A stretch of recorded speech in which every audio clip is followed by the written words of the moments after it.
Ich habe 6 Monate in der Valley und helfe sauber machen und alles.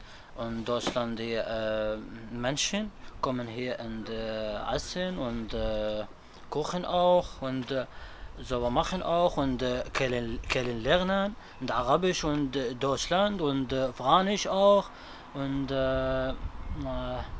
alles helfe hier in der Valley.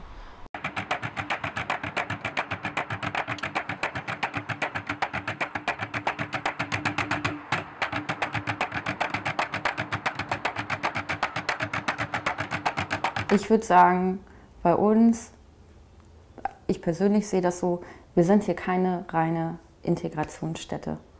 Integration in dem Sinne, wir stellen die deutsche Gesellschaft vor, ihr lernt sie kennen und ihr dürft euch anpassen. Das machen wir eben nicht, sondern wir sind ein Freiraum und ein Freiraum für alle Menschen. Das ist keine staatliche Institution, es gibt keine Zusammenarbeit mit der Polizei oder mit irgendwem. Hier gibt es eben wirklich einen unabhängigen Rat und solidarische gemeinsame Hilfe. Also ich persönlich, wenn Menschen neu aufs Gelände kommen, fange erstmal an, denen zu erklären, was wir sind. Das ist erstmal ganz wichtig zu verdeutlichen, dass wir alle hier freiwillig arbeiten, dass wir nichts mit dem Staat zu tun haben, dass wir auch keine Gelder bekommen. Weil gerade oft gedacht wird, hier gibt es Menschen, die arbeiten, die kriegen dafür Geld oder sowas. Und das ist halt eben nicht der Fall. Und das führt aber dazu, dass wir den Ansatz vertreten, dass wir hier alle gleichgestellt sind, alle gleich gehört werden können und sich auch alle Menschen in alle Strukturen einbringen können und das auch sollten.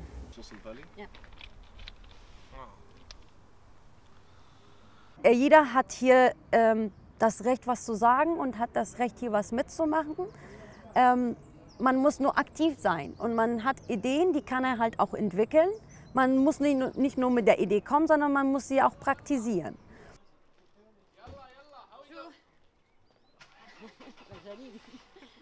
Und das führt aber dazu, dass wir den Ansatz vertreten, dass wir hier alle gleichgestellt sind, alle gleich gehört werden können.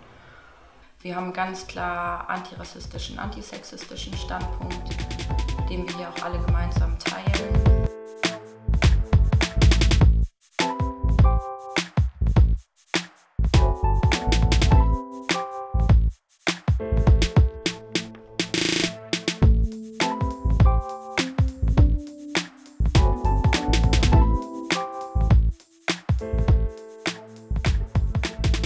Es war sehr, sehr anstrengend, weil man hat, finde ich, immer sehr viele unterschiedliche Köpfe hier.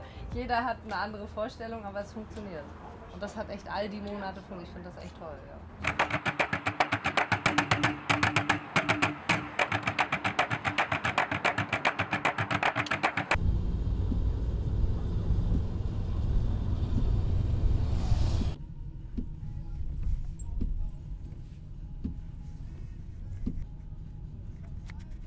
Wir haben von hier aus 15.000 Menschen begleitet auf dem Weg nach Skandinavien, haben dafür Gelder gesammelt, über 450.000 € an Geld für Fährtickets ausgegeben, die Hälfte aus Spenden, die andere Hälfte aus, haben die Geflüchteten selber finanziert. Also wir hatten ja gerade in der Anfangszeit, wo hier unglaublich viele Leute im Transit unterwegs waren, teilweise waren es über 300 an einem Tag, die wir hier versorgt haben, aufgenommen und ihnen eben weitergeholfen haben auf die Fähren. Da gab es unglaublich auch viel öffentliche Unterstützung, der Leute haben Spenden vorbeigebracht, es gab viel Zuspruch, die ganzen Fährtickets, die wir bezahlt haben, mehrere 100.000 €, da ist der überwiegende Teil aus Spendengeldern, die einfach Leute vorbeigebracht haben, gekommen. Keine Ahnung, die ersten 2 Monate waren halt wirklich diese Hauptsaison, wo wir, keine Ahnung, jeder von uns mindestens 12 bis 15 Stunden am Tag geschifft hatte, weil der Bedarf einfach zu groß war. Und wir haben immer gesagt, wir versuchen alles so lange durchzuhalten, bis die Stadt zusichert, dass sie eine Unterbringung schafft, in der die Leute nicht registriert werden. Und das hat die Stadt Lübeck nicht gemacht. Es war Mitte Oktober und nachdem wir den ersten Bodenfrost hatten und die Leute bei uns draußen geschlafen haben auf Europaletten und sich einen Arsch abgefroren haben, haben wir gesagt, es geht so nicht mehr. So. Und dann haben wir ganz offiziell eine symbolische Inbetriebnahme der Häuser angekündigt. Wir hatten 48 Stunden vorab eine Pressemitteilung veröffentlicht, in der wir gesagt haben, okay, am Samstag um 11 Uhr erklären wir, die Häuser des Grünflächenamtes symbolisch als in Betrieb genommen vom Soli-Zentrum für Geflüchtete im Transit in Lübeck. Aber ich wollte eigentlich erzählen, dass ich mir so wie in dieser Phase, als so viele Menschen hier waren und die gesellschaftliche Stimmung so solidarisch war, dass sich angefühlt hat, so wie ich mir Revolution, eine friedliche Revolution vorstellen kann.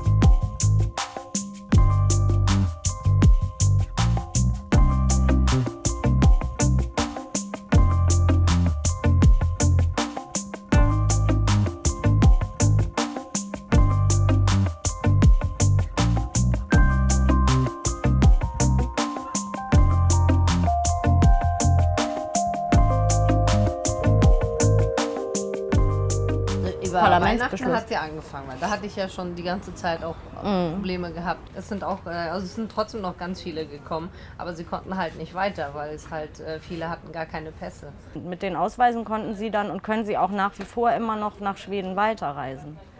Nur mittlerweile kommt wirklich niemand mehr hier an oder ganz wenig Leute, weil die Balkanroute ist ja komplett geschlossen gerade und die Reise über Italien ist ja unglaublich gefährlich. Es kommen nur noch vereinzelt Menschen an, die oftmals gar keine Möglichkeit mehr haben, weil sie nicht die passenden Ausweisdokumente haben, weil es die Möglichkeit, ohne sich auszuweisen, nicht mehr gibt, weiterzureisen. Wir haben eine Erstaufnahme hier, eine provisorische in Lübeck, wo zeitweise an die 2000 Leute untergebracht waren. Davon sind jetzt, glaube ich, noch 100 übrig und das wird jetzt zugemacht. Und das hat dazu geführt, dass wir die Struktur hier auch verändert haben.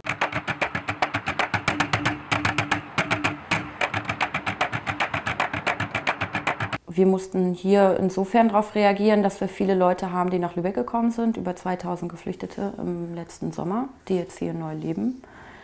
Einige von denen am Anfang hier auf dem Soli-Zentrum gelandet sind, weil sie gerne nach Skandinavien weiterreisen wollten und dann merkten, dass es einfach nicht funktioniert. Und sich hier ja um den ganzen Transit so eine richtig feste Community gebildet hat. Also das Solidaritätszentrum kann in Bezug auf die Grenzpolitik zunächst mal ein Ort sein, von dem aus Aktionen ausgehen, wo sie geplant werden, wo wir uns gemeinsam darüber verständigen, was wir tun können und eben in der neuen Gemeinsamkeit zwischen Geflüchteten und Leuten, die schon länger da sind.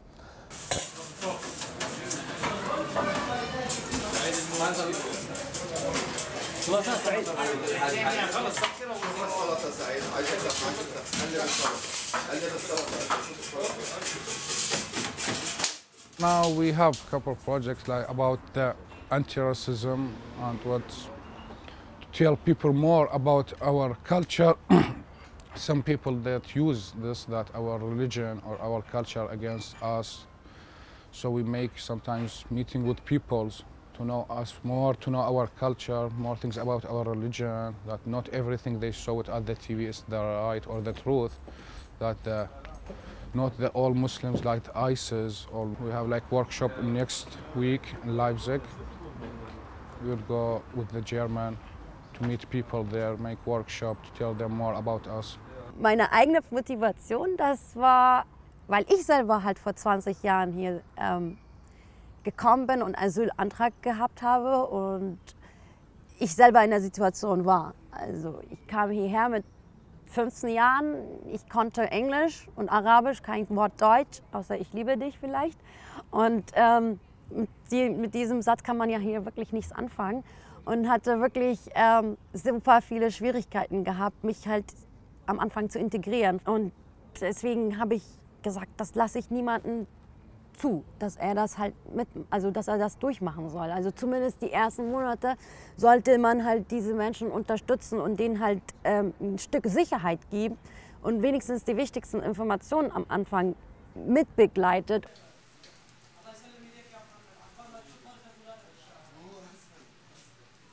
Ich finde, mein Problem Antwort zu meinem Problem hier in camp, everything closed, my mind closed. Ich glaube, das ist das Allerwichtigste, aufzuklären und die Leute zu informieren, was sind deine Rechte, wie kannst du Dinge erreichen, wer ist dafür verantwortlich, dich zu unterstützen, welche Leistung kannst du einfordern. Ich würde sagen, das ist sehr, sehr wichtig und das macht die Beratungsgruppe natürlich auch, aber das machen alle anderen Menschen auf diesem Gelände auch. We feel like we are like a big family all together, you know? Like without any differences, without any all religions together, all nationalities together, all like human beings together.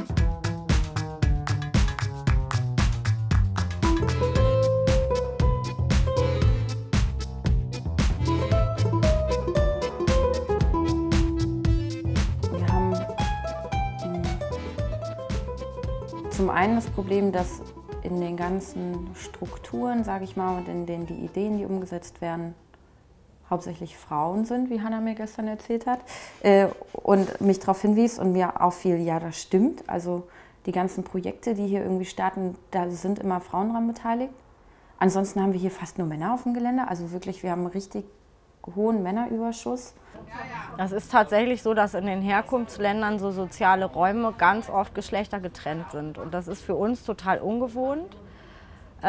Und ich glaube auch, dass sich das schon ganz schön verändert hat jetzt in den letzten Wochen. Aber daran arbeiten wir noch sehr. Es gibt einen Tag, wo klar ist, das Haus ist nur für Frauen. Das ist super gut angenommen worden, aber dass es sich wirklich vermischt und Frauen hier mit einer anderen Selbstverständlichkeit auf dem Gelände sind und sich auch einbringen und mitentscheiden wollen, da haben wir, glaube ich, noch ein Stück Weg vor uns. Dass am Anfang wir immer wollten, dass die Geflüchteten sich selbst empowern und anfangen, hier Politik zu machen und selber durchstarten, irgendwelche Projekte planen und so.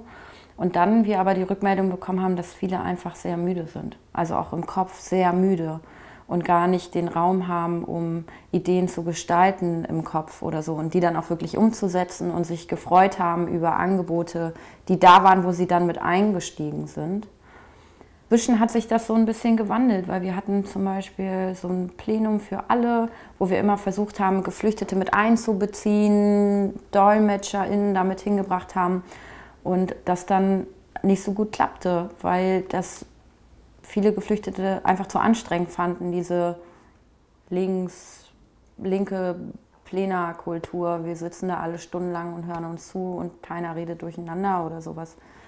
Und inzwischen ist aber montags immer ein Plenum der Geflüchteten, die das Haus nutzen, gibt. We are trying to make like every week, we are making like one meeting together. Everyone who has new ideas, he can speak up, and we can work together to evolve this idea, to make this place a better place. Ich würde es immer wieder machen und glaube, dass genau das, was wir hier machen, ein Vorbild sein könnte für viele andere Projekte und dass wir uns da immer wieder daran erinnern müssen, wie schön das eigentlich ist, was hier alles entsteht und wie viel Kraft wir daraus schöpfen können. It's all about happiness and love. That's all. That's our place, that's our family, that's our valley.